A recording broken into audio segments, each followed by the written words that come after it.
Shower cup ka pa, ma'am? Gusto kita makita na kumikinang palagi. Gusto ko ibig. Shower cup ka pa? Alis na tayo, ma'am.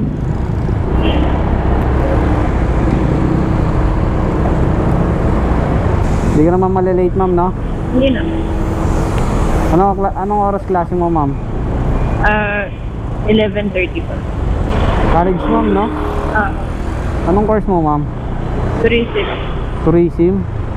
Oh, gusto rin ng anak ko yan eh, tourism. Mahirap ba tourism? Hindi naman.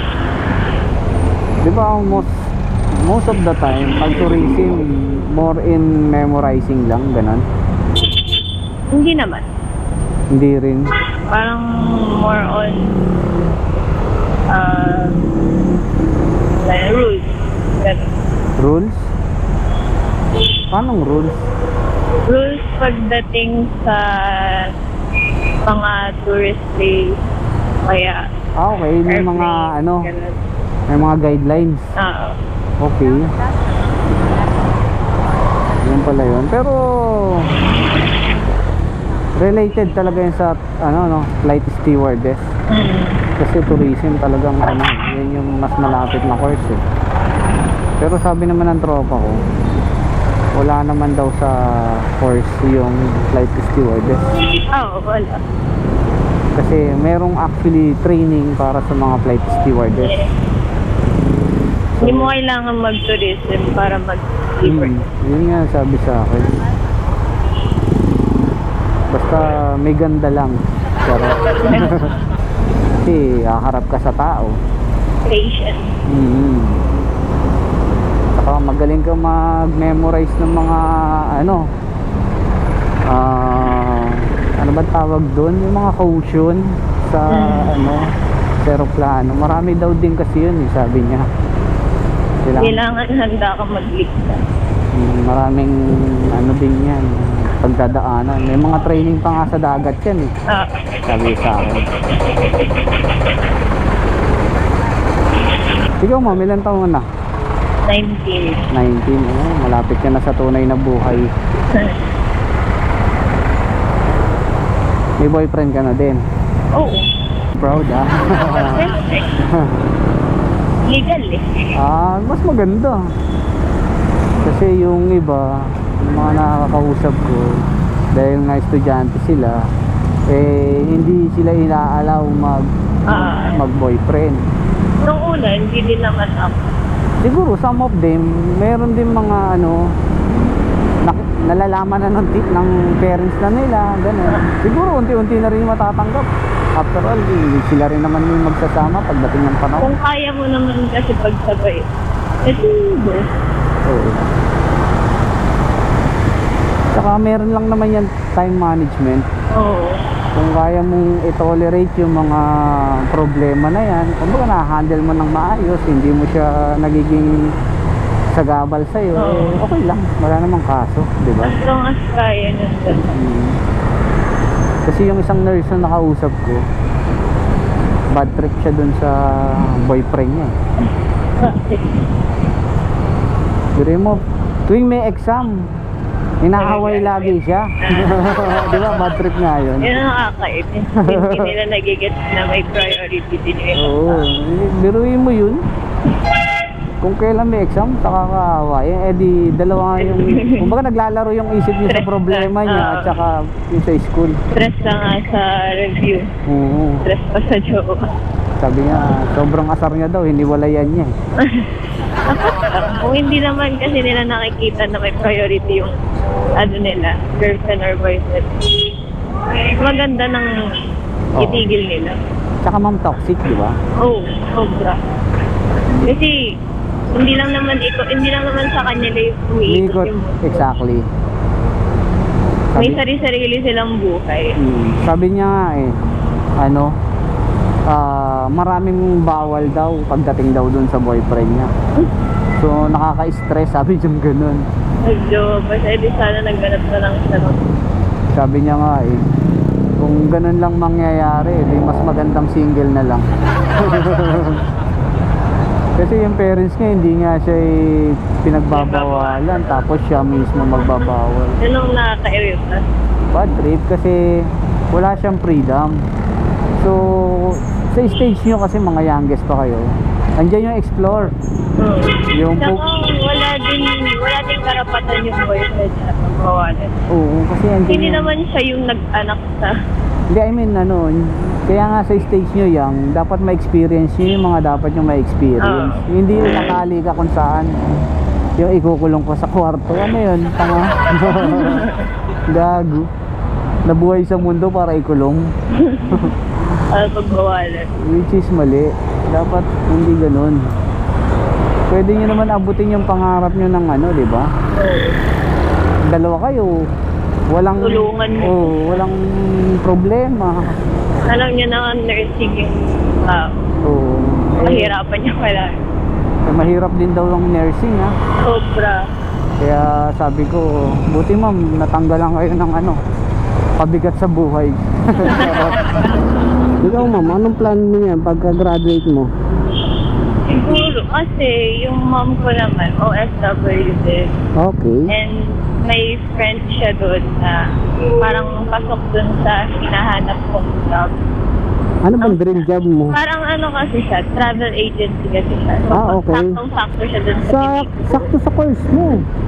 Ha? Sakto din sa course mo. Oo, yun nga. Related sa course Ang mo. sabi din naman kasi ng friend niya, parang siguro after ko graduate, pwede ako mag-try mag-OJT sa kanila. Oh, good Kasi thing. mataas yung payment nila eh. Oh, good thing kasi makakapagtrabaho ka na ibang bansa, OJT pa lang. Maganda experience kasi yun. Parang stepping stone. Parang sabihin natin ganun. Once na kasi Maganda na rin kasi. once na kasi nakakapagsimula ka na, tuloy-tuloy na yung karir mo na yan. Kaya nga. Makapag-ipon ka na, makapagsimula ka na, makapag-asawa ka na maayos. Yan lang naman ang simula eh. Kailangan kasi may magandang start ka.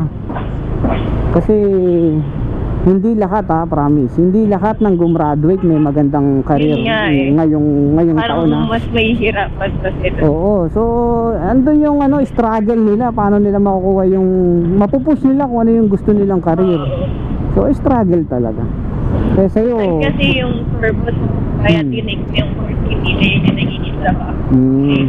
Sobrang baba ng rate sa Pilipinas. Exactly. Huwag kang mag-ambisyon magtrabaho ng dito. Saka ang parang limited. Limited lang yung mga trabaho dito. Kaya ang hirap talaga. Yung pasahero ko kanina, electrical, minimum wage lang siya. Yun nga eh. Pag yan nagtrabaho sa ibang bansa, mahigit na yan sa 60,000. Kaya Di ba? Laki. laki talaga ng difference. Lalo na pag nursing. Oh, nursing. Dito 8K lang ang wage nila. Oh, alam ko sa Middle East, 1,000 o 2,000 to 3,000 ata dollar So bali na rin yun, mga nasa 50K. Hindi lang ma'am, umabot din siya ng 100 plus. Oo. Matataas ka lang. Saan ba nag-aaral si boyfriend? Sa din, sa FEU din. FEU. Parehas lang Tapos, anong course niya? Nursing. Nursing. So, kaya pala alam mo, nursing mahirap. Dahil... Pati yung tita ko din, nursing kasi siya. Yun yung sinasabi ko na nasa Riyadh. Doon Okay. siya nag-aaral. Buti hindi ka nag-isip mag-nursing. Ay, ayoko. Takot ka ba sa syringe o kaya mga Hindi ako dugo-dugo? takot. Parang ayoko lang kasi hindi ko nakikita sarili ko na mag-nurse. Wow. Ano yung napipredict mo na gusto mong future? Yung tour? Oo. Kasi feeling ko, makakaya ko siyang gawin talaga. Oo, magko-contact lens ba naman yan pag dito? Ay, Hindi kasi ma'am, mas enjoy din kasi yung ganitong trabaho. More in about tour. So, saka ayokong mahirapan sa school ngayong college. ayaw mo na ng stress. Oo. Actually- Kasi din ako yung student athlete. So, kung mag-nurse pa ako, Wala na. patay. Hectic sa schedule. Sobrang hectic nun.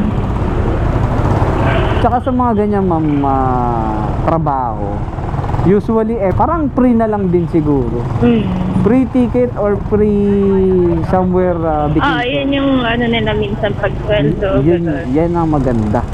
Saka yung makikita mo iba't ibang lugar kahit saglit. Yun na nga yung sinasabi. Sobrang saya. Magandang karir, di ba? Pero ma'am, may mga plan din kayo ng boyfriend mo Paano na magsama kayo sa ibang country, ganyan. Well, ngayon hindi kami nagpaplano ng ganun. Kasi ang ano namin, ayaw namin mag-plan ahead. Hindi namin alam kung ano talagang mangyayari. Kumbaga parang inaano lang namin na basis is focus kami sa iba't ibang opportunities namin, iba't ibang ano namin, priority. Tapos doon na namin i-base yun. Kumbaga kung ano muna yung nasa tapat namin ngayon, kung ano yung ginagawa namin, yun yung muna yung main focus namin. Kung anong meron. Kung anong meron kami ngayon, like schools, gano'n, yun muna yung main priority na. Sabagay, wala ka pa naman dyan sa stage na gano'n. Pero darating din yun. Oo, pag dumating naman, saka na lang kami dun kasi ayaw din namin na parang, feeling kasi namin pag pag iniisip namin yun, nagpaplano kami, feeling namin masyado namin nirarush yung thing. So, Kasi pinag-usapan na lang namin na i-ano lang muna namin. Go with the flow muna kami. Oo, exactly. Go with the flow. Kasi estudyante pa lang naman. Ang dami pa namang din. Saka hindi mo rin alam. Oo. Malay mo alam mo yun, magbago yung pananaw niya. Yun nga. Magising siya someday, hindi pala ikaw. Charot. Ay! Naman yan. Alam mo, sa panahon ngayon, daming tukso. Yun ang una palang dinaramdam niya na sa akin. Wow, sana all. Ganun talaga. Hindi ko na-experience yun. Charot. Ay! Kasi hindi yun napakita sa akin before sa mga nakasama ko. Basta, wish you luck na lang. Kung ano yung maging gulong ng palad. Yeah. Sipagan mo na lang sa pag-aaral. Yun lang kasi talaga makakatulong sa'yo. Good luck sa everything. Basta good luck sa lahat. Kaya mo yan. Kaya mo makayanin. Oo, walang bagay na hindi natututunan. Aaral. Dasal lang at saka sipag. Magbubunga din yan, promise. Malay mo, magkita tayo dun sa abroad, charot. Ay! Pwede eh. Palibre ng ticket, ha? Ay! Yung pala ang purpose. Yung pala yun. Mahal ng ticket ngayon eh. Nasa Sobra. 35,000 na nga yun sa Middle East. So, pag back and forth, almost lang talaga. 150 na ata back and forth. Dito na lang. Dito na lang. Up. Tabi lang natin, ha. Masasagasaan tayo dyan. Ayan. Alright. Thank you sa maliit na kwentuhan.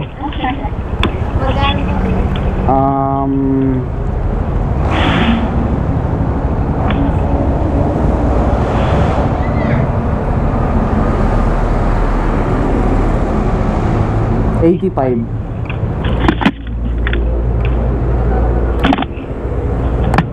Okay na? Okay ito, ma'am. Ma'am, thank you.